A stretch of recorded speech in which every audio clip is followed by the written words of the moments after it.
हे अर्जुन, श्री भगवान होने के नाते मैं जो कुछ भूतकाल में घटित हो चुका है, जो वर्तमान में घटित हो रहा है और जो आगे होने वाला है, वह सब कुछ जानता हूँ। मैं समस्त जीवों को भी जानता हूँ, किंतु मुझे कोई नहीं जानता। तात्पर्य: यहाँ पर साकारता तथा निराकारता का स्पष्ट उल्लेख है। यदि भगवान कृष्ण का स्वरूप माया होता, जैसा कि मायावादी मानते हैं, तो उन्हें भी जीवात्मा की भांति अपना शरीर बदलना पड़ता और विगत जीवन के विषय में सब कुछ विस्मरण हो जाता। कोई भी भौतिक देहधारी अपने विगत जीवन की स्मृति बनाए नहीं रख पाता, न ही वह भावी जीवन के विषय में या वर्तमान जीवन की उपलब्धि के विषय में भविष्यवाणी कर सकता है। अतः वह यह नहीं जानता कि भूत, वर्तमान तथा भविष्य में क्या घट रहा है। भौतिक कल्मष से मुक्त हुए बिना वह ऐसा नहीं कर सकता।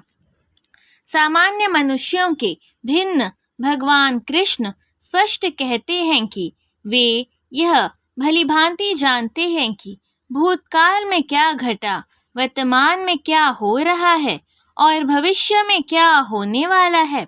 लेकिन सामान्य मनुष्य ऐसा नहीं जानते हैं।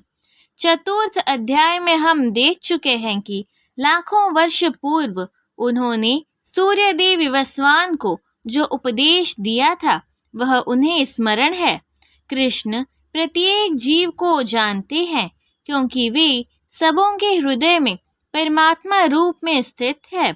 किंतु अल्पज्ञानी प्रत्येक जीव के हृदय में परमात्मा रूप में स्थित होने तथा श्री भगवान के रूप में उपस्थित रहने पर भी श्री कृष्ण को परम पुरुष के रूप में नहीं जान पाते, भले ही वे निर्विशेष ब्रह्म को क्यों न समझ लेते हैं। निसंदेह श्री कृष्ण का दिव्य शरीर अनस्वर है। वे सूर्य के समान है और माया बादल के समान है। भौतिक जगत में हम सूर्य को देखते हैं, बादलों को देखते हैं और विभिन्न नक्षत्र तथा ग्रहों को देखते हैं। आकाश में बादल इन सबों को अल्पकाल के लिए ढक सकता है, किंतु यह आवरण हमारी दृष्टि तक ही सीमित होता है। सूर्य, चंद्रमा तथा तारे सचमुच ढके नहीं होते। इसी प्रकार माया परमेश्वर को आच्छादित नहीं कर सकती। वे अपनी अंतरंगा शक्ति के कारण अल्पज्ञों को दृश्य नहीं होती। जैसा कि इस अध्याय में तृतीय श्लोक में कहा गया है कि करोड़ों पुरुषों में से कुछ ही सिद्ध बनने का प्रयत्न करते हैं और सहस्त्रों ऐसे सिद्ध पुरुषों में से कोई एक भगवान कृष्ण को समझ पाता है। भले ही कोई निराकार ब्रह्म या अंतर्यामी परमात्मा की अनुभूति के कारण सिद्ध हो ले, किंतु कृष्ण भावनामृत के बिना वह भगवान श्री कृष्ण को समझ ही नहीं सकता। हे भरतवंशी, हे शत्रु विजेता, समस्त जीव जन्म लेकर इच्छा तथा घृणा से उत्पन्न द्वंद्वों से मोहग्रस्त होकर मोह को प्राप्त होते हैं। तात्पर्य: जीव की स्वाभाविक स्थिति शुद्ध ज्ञान रूप परमेश्वर की अधीनता है। मोहवश जब मनुष्य इस शुद्ध ज्ञान से दूर हो जाता है, तो वह माया के वशीभूत हो जाता है और भगवान को नहीं समझ पाता। यह माया इच्छा तथा घृणा के द्वंद्व रूप में प्रकट होती है। इसी इच्छा तथा घृणा के कारण मनुष्य परमेश्वर से तदाकार होना चाहता है और भगवान के रूप में कृष्ण से ईर्ष्या करता है। किंतु शुद्ध भक्त इच्छा तथा घृणा से मोहग्रस्त नहीं होते। अतः वे समझ सकते हैं कि भगवान श्री कृष्ण अपनी अंतरंगा शक्ति से प्रकट होते हैं, पर जो द्वंद्व तथा अज्ञान के कारण मोहग्रस्त है, वे यह सोचते हैं कि भगवान भौतिक अपराशक्तियों द्वारा उत्पन्न होते हैं। यही उनका दुर्भाग्य है।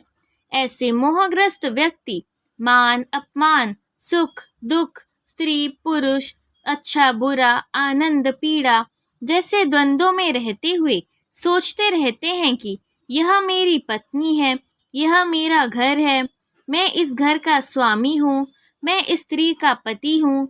ये ही मोह के द्वंद्व है। जो लोग ऐसे द्वंद्वों से मोहग्रस्त रहते हैं वे निपट मूर्ख है और जो भगवान को नहीं समझ सकते। जिन मनुष्यों ने पूर्व जन्मों में तथा इस जन्म में पुण्य कर्म किए हैं और जिनके पाप कर्मों का पूर्णतया उच्छेदन हो चुका होता है, वे मोह के द्वंद्वों से मुक्त हो जाते हैं और वे संकल्प पूर्वक मेरी सेवा में तत्पर होते हैं। तात्पर्य: इस अध्याय में उन लोगों का उल्लेख है जो दिव्य पद को प्राप्त करने के अधिकारी हैं। जो पापी, नास्तिक, मूर्ख तथा कपटी है, उनके लिए इच्छा तथा घृणा के द्वंद्व को पार कर पाना कठिन है।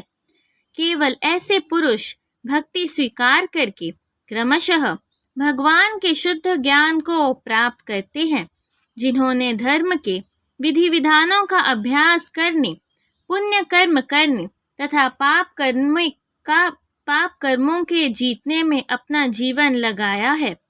फिर वे क्रमशः भगवान का ध्यान समाधि में करते हैं। आध्यात्मिक पद पर आसीन होने की यही विधि है। शुद्ध भक्तों की संगति में कृष्ण भावनामृत के अंतर्गत ही ऐसी पद प्राप्ति संभव है, क्योंकि महान भक्तों की संगति से ही मनुष्य मोह से उबर सकता है।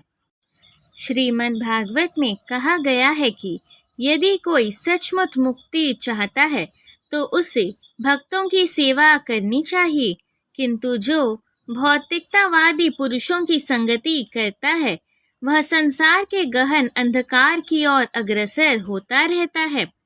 भगवान के सारे भक्त विश्व भर की भ्रमण करना इसलिए करते हैं जिससे वे बद्ध जीवों को उनके मोह से उबार सके।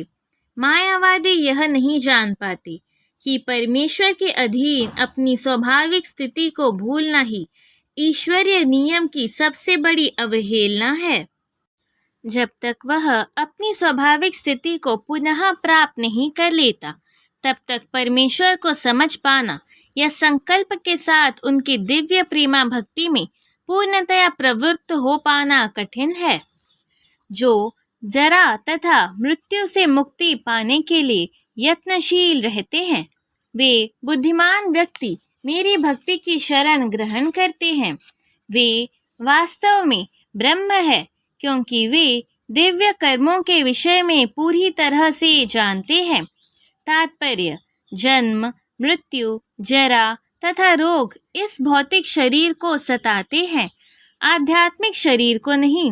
आध्यात्मिक शरीर के लिए न जन्म है, न मृत्यु, न जरा, न रोग।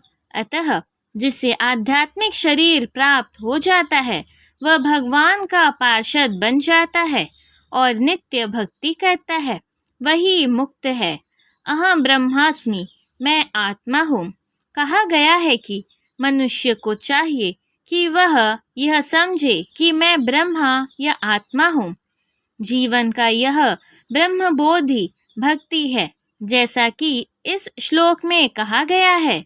शुद्ध भक्त ब्रह्म पद पर आसीन होते हैं और वे दिव्य कर्मों के विषय में सब कुछ जानते रहते हैं।